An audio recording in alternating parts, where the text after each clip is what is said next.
নমস্কার।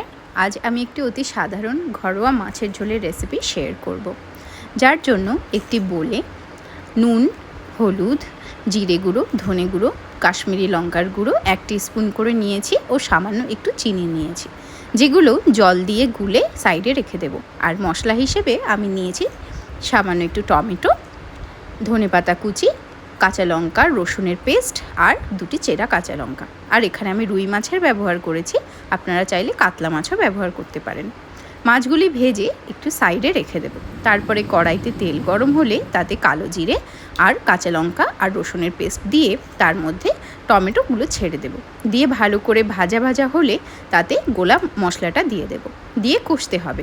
বেশ কিছুক্ষণ কষানোর পরে যখন মশলাটা একটু ড্রাই হয়ে আসবে, তারপরে প্রয়োজন মতন ঝোলের জন্য জল দিয়ে জলটিকে ফুটতে দেব।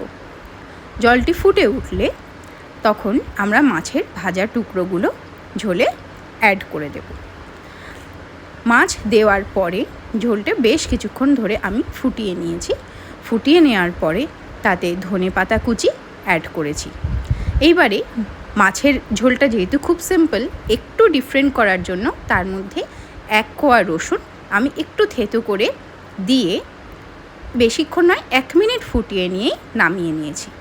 নেয়ার পরেই আমার একদম টেস্টি মাছের ঝোল কিন্তু রেডি হয়ে গেছে।